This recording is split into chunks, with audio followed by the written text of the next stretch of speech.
ಭಗವದ್ಗೀತೆ ಅಧ್ಯಾಯ 2 ಸಾಂಖ್ಯಯೋಗ ಗೀತಾಸಾರ ಸಂಗ್ರಹ ಶ್ಲೋಕ 57 ಯಃ ಸರ್ವತ್ರ ನಾಭಿಸ್ನೇಹಸ್ತತ್ಪ್ರಾಪ್ಯ ಶುಭಾಶುಭಂ ನಾವಿನಂದತಿ ನ ದ್ವೇಷಿ ತಸ್ಯ ಪ್ರಜ್ಞಾ ಪ್ರತಿಷ್ಠಿತ.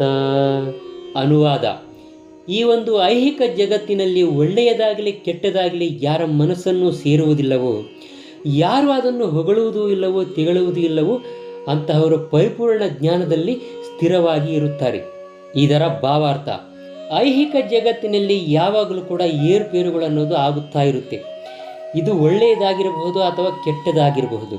ಇಂತಹ ಪ್ರಾಪಂಚಿಕ ಏರುಪೇರುಗಳಿಂದ ಯಾರು ಉದ್ವಿಗ್ನನಾಗುವುದಿಲ್ಲವೋ, ಯಾರ ಮನಸ್ಸನ್ನು ಒಳ್ಳೆಯದಾಗಲಿ ಕೆಟ್ಟದ್ದಾಗಲಿ ತಾಕುವುದಿಲ್ಲವೋ ಅವರು ಕೃಷ್ಣ ಪ್ರಜ್ಞೆಯಲ್ಲಿ ನಿಷ್ಠಾವಂತರಾಗಿ ಇರುತ್ತಾರೆ ಎಂದು ಅರ್ಥ ಮಾಡಿಕೊಳ್ಳಬೇಕು.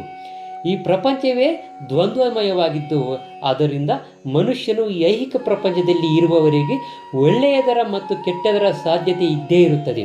ಆದರೆ ಕೃಷ್ಣ ಪ್ರಜ್ಞೆಯಲ್ಲಿ ನಿಷ್ಠಾವಂತನಾಗಿರುವವರಿಗೆ ಸಕಲ ಮಂಗಳಪೂರ್ವಕವಾದ ಶ್ರೀಕೃಷ್ಣನೊಡನೆ ಮಾತ್ರ ಸಂಬಂಧ ಅನ್ನೋದು ಇರುತ್ತೆ.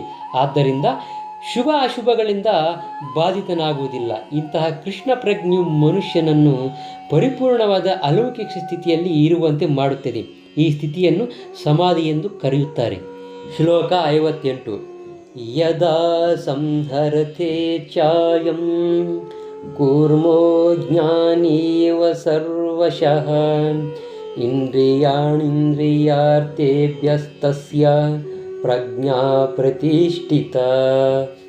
ಅನುವಾದ: ಆಮೆಯು ತನ್ನ ಅಂಗಗಳನ್ನು ಚಿಪ್ಪಿನೊಳಗೆ ಎಳೆದುಕೊಳ್ಳುವಂತೆ ಯಾರು ತನ್ನ ಇಂದ್ರಿಯಗಳನ್ನು ಇಂದ್ರಿಯ ವಿಷಯಗಳಿಂದ ಹಿಂದಕ್ಕೆ ಎಳೆದುಕೊಳ್ಳುವರೋ ಅವರು ಪರಿಪೂರ್ಣ ಪ್ರಜ್ಞೆಯಲ್ಲಿ ಸ್ಥಿರವಾಗಿ ಇರುತ್ತಾರೆ ಎಂದು ಅರ್ಥ ಮಾಡಿಕೊಳ್ಳಬೇಕು.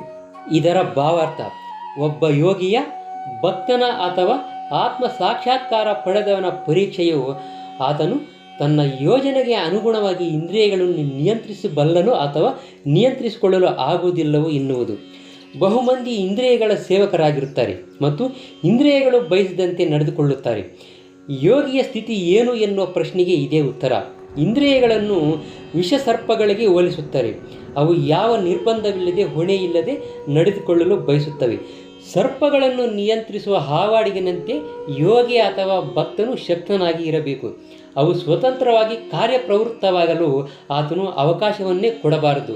ಶಾಸ್ತ್ರಗಳಲ್ಲಿ ಅನೇಕ ಅಪ್ಪಣೆಗಳಿವೆ. ಇವುಗಳಲ್ಲಿ ಕೆಲವು ವಿಧಿಗಳಿವೆ, ಕೆಲವು ನಿಷೇಧಗಳಿವೆ. ಇಂದ್ರಿಯಗಳ ಭೋಗವನ್ನು ನಿರ್ಬಂಧಿಸಿ ವಿಧಿನಿದೇಶಗಳನ್ನು ಅನುಸರಿಸದಿದ್ದರೆ ಸ್ಥಿರವಾದ ಕೃಷ್ಣ ಪ್ರಜ್ಞೆಯು ಸಾಧ್ಯವಾಗುವುದಿಲ್ಲ. ಇಲ್ಲಿ ಹೇಳಿರುವಂತೆ ಅತ್ಯುತ್ತಮವಾದ ಉದಾಹರಣೆ ಎಂದರೆ ಆಮೆ. ಆಮೆಯು ಯಾವ ಗಳಿಗೆಯಲ್ಲಾದರೂ ತನ್ನ ಇಂದ್ರಿಯಗಳನ್ನು ಒಳಗೆ ಎಳೆದುಕೊಂಡು ಅಗತ್ಯವಾದಾಗ ಮಾತ್ರ ನಿರ್ದಿಷ್ಟ ಉದ್ದೇಶಗಳಿಗೆ ಮಾತ್ರ ಅವುಗಳನ್ನು ಪ್ರದರ್ಶಿಸಬಲ್ಲದು. ಹಾಗೆಯೇ ಕೃಷ್ಣ ಪ್ರಜ್ಞೆಯುಳ್ಳ ಮನುಷ್ಯನು ಇಂದ್ರಿಯಗಳನ್ನು ಭಗವಂತನ ಸೇವೆಗಾಗಿ ವಿಶೇಷ ಉದ್ದೇಶಗಳಿಗೆ ಮಾತ್ರ ಬಳಸಬೇಕು. ಇಲ್ಲವಾದರೆ ಹಿಂದಕ್ಕೆ ಎಳೆದುಕೊಳ್ಳುತ್ತಾನೆ.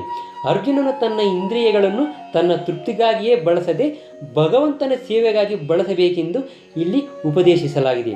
ಇಂದ್ರಿಯಗಳನ್ನು ಸದಾ ಭಗವಂತನ ಸೇವೆಯಲ್ಲಿ ಇರಿಸುವುದನ್ನು ಸದಾ ಇಂದ್ರಿಯಗಳನ್ನು ಒಳಗಿರಿಸಿಕೊಳ್ಳುವ ಆಮೆಯ ಸಾದೃಶ್ಯದಿಂದ ಹೇಳಲಾಗಿದೆ.